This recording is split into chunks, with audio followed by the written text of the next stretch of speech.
नमस्कार दोस्तों, आनंद study online channel में आप लोग का स्वागत है। और आइए इस वीडियो में हम जानते हैं राष्ट्रपति का अध्यादेश, जो कि राष्ट्रपति की शक्तियों में शामिल होता है। राष्ट्रपति की शक्ति में सबसे महत्वपूर्ण शक्ति राष्ट्रपति का अध्यादेश। तो इस टॉपिक से जानकारी लेना बहुत जरूरी है, क्योंकि आने वाले सभी एग्जाम, आगे जितने भी एग्जाम आने वाले हैं उसमें से इस टॉपिक से प्रश्न रहते हैं। और पीछे भी देखा गया है कि बहुत सारे, चाहे वो लो लेवल के एग्जाम हो या हाई लेवल के एग्जाम हो, तो उसमें प्रश्न इसमें से दिख जाते हैं। तो चलिए आज जानते हैं कि राष्ट्रपति का अध्यादेश, जो कि राष्ट्रपति की शक्तियों में प्रमुख शक्ति है, क्योंकि राष्ट्रपति की बहुत सारी शक्तियां हैं, तो प्रमुख शक्ति राष्ट्रपति का अध्यादेश के बारे में इस वीडियो में हम जानकारी लेंगे, जिसको मैंने सजा लिया है और बहुत ही आसान भाषा में आपको मैं समझाने का प्रयास करूंगा, जो कि पीछे से भी मैं करते आया हूं।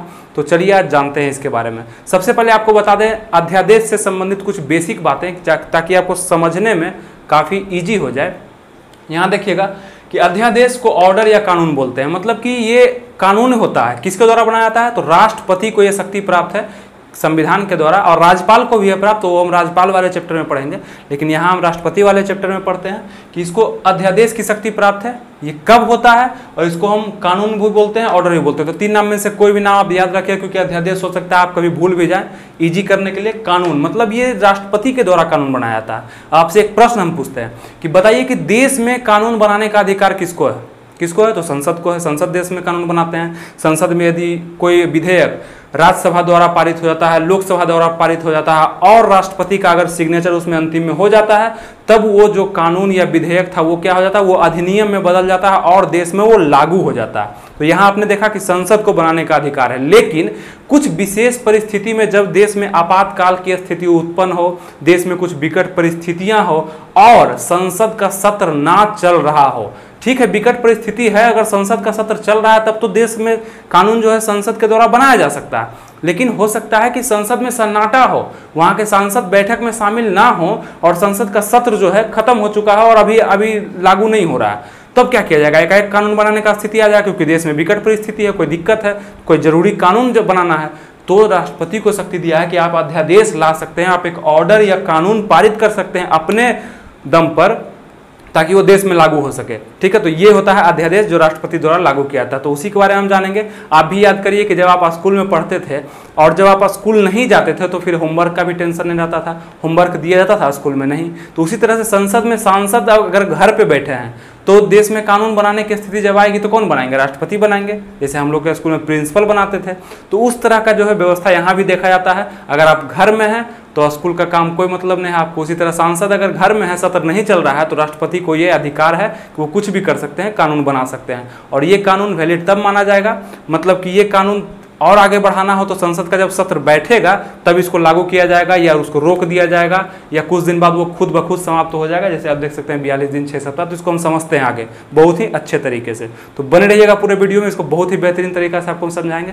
तो सबसे पहले यहाँ देखिए कि ये जो राष्ट्रपति के अध्यादेश की शक्ति है, जो आप समझे कि जिसको हम ऑर्डर भी या कानून भी या अध्यादेश भी बोलते हैं, ये समझे तो ये किस अनुच्छेद में चर्चा है, इसका ट्रिक भी आपको बताएंगे, याद हो जाएगा आपको।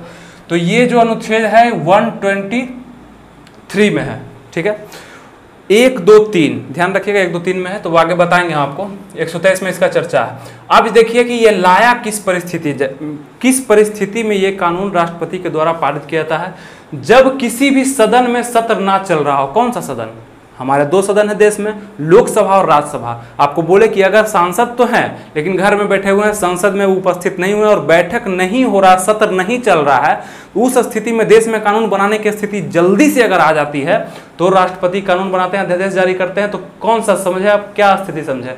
जब किसी भी सदन में सत्र ना चल रहा हो, तब ये काम किया जाता है, राष्ट्रपति के द्वारा अध्यादेश ऑर्डिनेंस लाया जाता है। तो यहाँ आपने देखा। अब देखिए कुछ नोट आप ध्यान रखिए कि अध्यादेश तभी लाया जाता है जब सरकार के समक्ष आकस्मिक स्थिति उत्पन्न हो जाती है। सरकार के समक्ष आकस्मिक स्थिति का मतलब है कि एकाएक जरूरी कुछ काम उत्पन्न हो जाता है कि अब देश में ये जरूरी है। अब सोचिए कि देश में युद्ध हो गया, एकाएक बाढ़ की स्थिति आ गई, एकाएक पैसा खत्म हो गया, वित्तीय आपात, मतलब आपात की स्थिति में देश में अगर सत्र ना चल रहा हो, अगर संसद का सत्र चलता, तब तो वो कानून बना ही देते और राष्ट्रपति सिग्नेचर करते और वो पारित हो जाता। लेकिन नहीं है, संसद बंद है, गेट लगा हुआ, सत्र नहीं चल रहा है, तब राष्ट्रपति करेंगे वो काम। तो वही समझे कि आकस्मिक स्थिति में देश में जल्दी से कोई, अगर सत्र नहीं चल रहा है और देश में कोई स्थिति भी दिक्कत नहीं है, सब चीज सही चल रहा, तो क्यों राष्ट्रपति लाएंगे अध्यादेश? नहीं लाएंगे, लेकिन कोई दिक्कत है तब लाते हैं। तो यहाँ आकस्मिक स्थिति में सरकार के समझ जो उत्पन्न होता है दिक्कत, उसी में अध्यादेश को लाया जाता है, जो कि मंत्रिमंडल के सलाह पर लाया जाता है। राष्ट्रपति के द्वारा ऐसे ही नहीं लाया जाता है। मंत्रिमंडल तो वो खुद बनाते हैं, आपको बताया थे कि वो एक मंत्री परिषद का गठन करते हैं, उसका प्रधानमंत्री को बनाते हैं। तो जो मंत्रिमंडल भी होता है उसके सलाह पर ये क्या करते हैं कि अध्यादेश को लाते हैं। तो ये भी ध्यान रखिएगा, अकेले अपने मत से नहीं ले आते हैं, कोई भी काम मंत्रिमंडल के या मंत्रिपरिषद के सलाह से ही करते हैं राष्ट्रपति। तो यहाँ देखिएगा कि संसद प्लस राष्ट्रपति अध्यादेश न्यायिक समीक्षा की जांच कर सकती है। यहाँ आप समझिए आप कि या तो संसद कोई कानून बना दे, संसद कोई अधिनियम बना दे, पारित कर दे, या तो राष्ट्रपति के द्वारा अध्यादेश लाया जाए। तो क्या ये जनता के हित में हमेशा सही होगा? क्या ऐसा नहीं होगा कि जनता का मौलिक अधिकार भी कभी कभी हनन हो सकता है राष्ट्रपति के अध्यादेश के अनुसार या संसद के कानून के अनुसार? तो इस चीज पर जांच करने की जो शक्ति प्राप्त है वो सुप्रीम कोर्ट को प्राप्त है। यानी कि यहाँ हम समझ सकते हैं कि इसका न्यायिक समीक्षा मतलब कि न्यायिक जांच हो सकता है इसका कि राष्ट्रपति आप सही किए हैं कि नहीं किए हैं जनता के लिए, क्योंकि जनता के हित के लिए भी होना चाहिए। आप कोई भी कानून नहीं बना सकते हैं, तो ये जांच कर सकते हैं। न्यायिक समीक्षा इसका हो सकता है। ये क्वेश्चन बनता है कि क्या राष्ट्रपति का अध्यादेश न्यायिक समीक्षा में आ सकता है? तो हाँ आ सकता है, ये ध्यान रखिएगा। सभी क्वेश्चन ही बताते हैं हम, खास करके हम उसी पॉइंट को ऐड करते हैं जिसमें क्वेश्चन ज्यादा बनते हैं। तो सभी पॉइंट्स को याद करिएगा आसान भाषा में। तो अब देखिए आप यहाँ पे कि न्यायिक समीक्षा किया जा सकता है। अब हम देखते हैं कि राष्ट्रपति का जो अध्यादेश होता है वो किस सूची के अंतर्गत आता है। तो चूंकि आप जानते होंगे कि देश में 3 सूची है, संघ सूची, राज्य सूची और समवर्ती सूची, ठीक है। तो इस तीनों में जो कानून बनाए जाते हैं, तो आप जानते हो कि संघ सूची और समवर्ती सूची में तो देश कानून बना सकता है, लेकिन राज्य सूची पर सिर्फ कानून कौन बनाता है? राज्य सरकार। लेकिन यहाँ आप देखिएगा कि जब राष्ट्रपति अध्यादेश अपना जारी करते हैं तो वो संघ सूची पे भी कानून बना सकते हैं, कोई कानून या कोई अधिनियम या अध्यादेश जारी कर सकते हैं संघ सूची के विषय पर या समवर्ती सूची के विषय पर। अधिकतर ऐसा ही देखा जाता है कि ये दोनों विषय पर राष्ट्रपति अध्यादेश जारी करते हैं, लेकिन वो तब कर सकते हैं राज्य सूची के विषय पर भी अपना अध्यादेश, अपना कानून लागू कर सकते हैं। कब? जब वो विषय जब वो वहां पे स्थिति राष्ट्रपति शासन लगा हुआ हो। आप देखते हो कि किसी किसी राज्य में, जम्मू कश्मीर में बराबर जो है राष्ट्रपति शासन लगा होता था, तो वहां पे अध्यादेश राष्ट्रपति के द्वारा कभी भी लाया जा सकता है। तो राष्ट्रपति शासन अगर किसी राज्य में लगा हुआ है या राष्ट्रीय आपात पूरे देश में घोषित हो चुका है, जिसको हम पढ़ेंगे आगे, आपातकाल के जो वीडियो हम बनाएंगे आपातकाल का, तो उसमें हम पढ़ेंगे। इसमें राष्ट्रीय आपात का चर्चा आपको मिल जाएगा 352 अनुच्छेद में, इसका मिल जाएगा आपको 356 में। तो इसको हम पढ़ेंगे आगे, इसको अभी याद कर सकते हैं। तो राज्य सूची के विषय पर कब बनाएगी कानून? जब राष्ट्रपति शासन हो और राष्ट्रीय आपात हो तब। ऐसे संघ सूची और समवर्ती सूची, ये समझ गए, राष्ट्रपति शासन यहाँ पे लगता है। अब यहाँ पे देखिए कि राष्ट्रपति का अध्यादेश से संबंधित यहाँ पे अध्यादेश जब राष्ट्रपति लगाते हैं तो क्या होता है? अध्यादेश जैसे अब संसद का सत्र तो नहीं है और अध्यादेश ला दिए, लेकिन वो कब तक मान रहेगा? कब वो कानून बन जाएगा, कब वो लागू हो जाएगा? जब उसमें लोकसभा से ये पारित हो जाए और राज्यसभा से भी पारित हो जाए, कि लोकसभा भी उसको एक्सेप्ट कर लिया, राज्यसभा भी एक्सेप्ट कर लिया, तब वो जाके कानून बन जाता है, ये अध्यादेश कानून बन जाएगा। और यहाँ पर देखिए कि अगर कोई कार्रवाई नहीं किया गया, मतलब अध्यादेश लाया गया, राष्ट्रपति के द्वारा अध्यादेश तो ला दिया गया, लेकिन अब लोकसभा के द्वारा कहा गया कि नहीं, इस पर कोई कार्रवाई नहीं किया जा रहा, मतलब चुपचाप बैठा हुआ, ना उस पर हाँ बोल रहा है ना नहीं बोल रहा है। नहीं बोलेगा तो वो रद्द हो जाएगा, लेकिन ना हाँ बोल रहा है ना नहीं बोल रहा है, तब क्या होगा कि वो कुछ नहीं होगा। यदि कार्रवाई नहीं हो तो 6 सप्ताह के बाद ऑटोमेटिक जो है वो अध्यादेश समाप्त हो जाता है। मतलब राष्ट्रपति समझ जाते हैं कि अब ये नहीं चाह रहा है, तो बोल नहीं रहा है। तो यहाँ समझिएगा 6 सप्ताह को हम 42 दिन भी लिख सकते हैं। तो समझिएगा 6 सप्ताह या 42 दिन आपके ऑप्शन में रह सकता है कि अध्यादेश की तिथि, उसकी अवधि कब तक होती है। तो 42 दिन तक अगर संसद के किसी सदन द्वारा उस पर फैसला नहीं किया गया, पारित नहीं किया गया दोनों सदन से, तो वो क्या होता है, ऑटोमेटिक जो है समाप्त हो जाता है। तो ये चीज़ समझिएगा आप।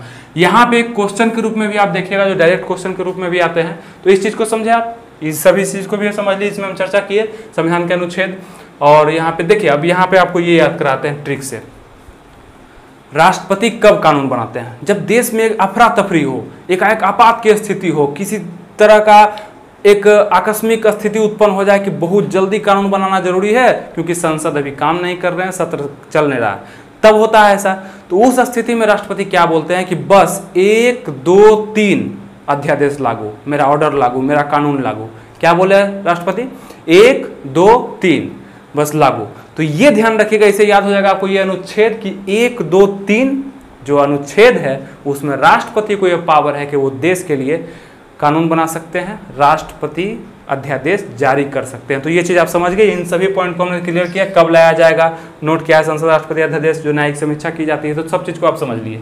चलिए अब यहाँ देखते हैं जो क्वेश्चन है हमारा कि अध्यादेश की अवधि क्या होती है। कोई आपसे पूछ दे, आपसे परीक्षा में आ जाए, कोई आपसे पर्सनल सवाल कर दे कि ये जो अध्यादेश की अवधि होती है वो कब तक होती है, तो सिर्फ अगर ये सवाल करें तो आप सीधा बोलिएगा कि इसकी अवधि जो होती है 42 दिन होती है, क्योंकि अगर लोकसभा और राज्यसभा इस पर फैसला नहीं लेता है, वो चुपचाप बैठा रहता है, तो अपने आप ये 42 दिन के बाद समाप्त हो जाता है राष्ट्रपति का जो क्षमता है, जो अध्यादेश है, ठीक है, समाप्त हो जाता है। लेकिन अगर जैसे ही कोई अधिकतम आप में क्वेश्चन में लगा देगा कि अधिकतम अध्यादेश की अवधि अधिकतम कब तक होती है, तो समझिएगा, सबसे पहले यहाँ समझिएगा, समझने वाला पॉइंट है कि संसद के 2 सत्र के बीच मिनिमम समय कितना हो सकता है। संसद का 2 सत्र के बीच मिनिमम डिफरेंस समय का कितना हो सकता है, ये क्वेश्चन आता है। तो 6 माह का, क्योंकि एक साल में 2 संसद के सत्र होने बहुत जरूरी होते हैं। ज़्यादा हो जाए कोई दिक्कत नहीं है, लेकिन कम से कम 6 महीना का अंतराल होना चाहिए किसी भी सत्र में, तब 2 सत्र हो पाएगा। तो यहाँ समझिएगा कि अगर 6 महीना का अंतराल तो 2 सत्र में होता है। अगर समझिए कि यहाँ पे राष्ट्रपति कोई अध्यादेश ला दिए, एक सत्र खत्म हुआ और अध्यादेश ला दिए, अब ये अध्यादेश यहाँ से चल रहा है, अब सत्र है ही नहीं, तो अध्यादेश का कुछ हो नहीं सकता है। आराम से अध्यादेश जो है बैठा हुआ, अभी लागू है, बैठा हुआ, कोई दिक्कत नहीं। सत्र यहाँ पे स्टार्ट होगा, आपको बोले कि सत्र जब चालू होगा तब उस पर लोकसभा और राज्यसभा अपना फैसला देते हैं, हाँ या ना का फैसला देते हैं। अगर नहीं, कुछ नहीं बोलते हैं, तो 42 दिन बाद खत्म हो जाता है। तो समझिए कि यहाँ पे अध्यादेश आ गया, अब ये चल रहा है 6 मंथ तक, क्योंकि कुछ नहीं आया, अभी सत्र लगा नहीं है। अब 6 महीना के बाद यहाँ पे सत्र बैठा, लोकसभा और राज्यसभा बैठा, ठीक है। अब यहाँ पे हुआ कि सर ये अधिनियम पेश किया गया कि देखिए राष्ट्रपति के द्वारा जो है देखिए कुछ बनाया गया, अध्यादेश लागू किया गया। अब लोकसभा राज्यसभा बैठ कर सोच रहा है कि क्या करें, और इस तरह से सोचते सोचते अगर वो 42 दिन और पार कर देता है, तब अपना अध्यादेश जो है ऑटोमेटिक खत्म हो जाएगा, समाप्त हो जाएगा। लेकिन तो कितना दिन हो गया, 6 मंथ 42 दिन हो गया, 6 महीना 42 दिन। लेकिन ये भी तो कर सकता है कि यहाँ लोकसभा राज्यसभा बैठा और वहीं पे फैसला ले, लेकिन नहीं, ये इसको लागू करिए, जल्दी से लागू करिए, तो लागू हो जाएगा। तो फिर वो मैक्सिमम पूछ रहे हैं, यहाँ पर अधिकतम पूछ रहे हैं, इसलिए हम अधिकतम कोशिश करेंगे कब तक वो लागू नहीं होता। तो यहाँ पे कर भी सकता है या नहीं भी कर सकता, रद्द भी कर सकता है, ये भी पावर है उसके पास कि नहीं आपका अधिनियम जो ये आप अध्यादेश जो दिए हैं वो गलत दिए हैं, रद्द करिए इसको, तो रद्द भी हो जाएगा। लेकिन अगर कुछ नहीं बोलता है तो 42 दिन, और 42 दिन कब देखिए कि 6 महीना यहाँ से यहाँ तक चला और 42 दिन यहाँ, इसीलिए अधिकतम अध्यादेश की जो अवधि होती है 6 महीना 42 दिन की होती है। ऑप्शन में क्वेश्चन में अगर आपसे अधिकतम की जिक्र हो तो 6 महीना 42 दिन हो जाएगा, अगर सिर्फ अवधि का जिक्र हो और ऑप्शन में 42 हो तो 42 दिन हो जाएगा। तो इस चीज़ को आप समझ भी गए होंगे। चलिए ये चीज़ समझ गए आप। और अंतिम हमारा बिंदु जो होगा वो राष्ट्रपति जितनी बार चाहे अध्यादेश ला सकता है, मतलब कि कोई लिमिटेशन नहीं है इसका कि साल में 1 बार लाना है, 2 महीना में 3 बार लाना है, ऐसा कुछ नहीं। आप जितना बार लाना है अध्यादेश लाइए, लेकिन ऐसे ही तो नहीं लाएंगे कि जब मन कर रहा अध्यादेश ला रहे हैं। देश में कुछ ऐसी विकट परिस्थिति या कुछ दिक्कत उत्पन्न हो जाती है, तभी अध्यादेश की जरूरी पड़ती है देश को। तो ये था हमारा राष्ट्रपति की शक्तियों से संबंधित बहुत ही महत्वपूर्ण टॉपिक, जो था हमारा राष्ट्रपति का अध्यादेश। तो उससे संबंधित सभी बातों को हमने कवर किया और बहुत ही आसान भाषा में समझा। उम्मीद है आप लोग को बहुत अच्छा लगा होगा और आसान भाषा में आप लोग समझ भी चुके होंगे। तो अब करना क्या है, जाना है, सेट को उठाना है और राष्ट्रपति के अध्यादेश से संबंधित जितने भी क्वेश्चन है आप उसको बनाइए, देखिए कि बनते हैं कि नहीं। और आपको बता दें कि राष्ट्रपति पे और भी हम वीडियो जो बना दिए, देखिए चैनल पेज पे भी आ रहा होगा या डिस्क्रिप्शन में भी आप जाके ले सकते हैं उसको। बहुत सारे वीडियोज बन गए हैं पॉलिटी पर, तो उसको देखिए, बहुत अच्छा लगेगा आपको। और आपको बता दें कि अंत में आपसे एक हम सवाल पूछते हैं, और पूछना भी चाहते हैं इसलिए क्योंकि अगर आपने इसको अच्छा से पढ़ा है और पहले भी अगर आपने पढ़ा, तो आप बताइए अपने तर्क पे कि ये जो राष्ट्रपति का अध्यादेश है ये हमारे लोकतंत्र के लिए अनुकूल है या प्रतिकूल है। इस चीज को आप समझिए और इसका जवाब जो है कमेंट बॉक्स में यस और नो करके भी दे सकते हैं और पूरे डिटेल में भी आप दे सकते हैं, जैसा आपका मन हो, कि ये अध्यादेश लोकतंत्र के लिए अनुकूल है, मतलब कि अच्छा है, या प्रतिकूल है कि अच्छा नहीं है। इस चीज़ को समझिए, गौर से फिर से देखिए वीडियो, या आप अच्छे से तर्क करिए और फिर जवाब कमेंट बॉक्स में यस और नो करके दे दीजिए। तो मिलते हैं आपसे अगले वीडियो में। अगर ये वीडियो आपको अच्छा लगा हो तो इसको लाइक करिए और हमसे जुड़ने के लिए आगे का जो भी वीडियो आए उसको पाने के लिए इस चैनल को सब्सक्राइब जल्दी से कर लीजिए। कोई भी वीडियो लाएँ आपके पास पहुँच जाएगा। तो चलिए मिलते हैं आपसे अगले वीडियो में, तब तक के लिए थैंक यू, जय हिंद।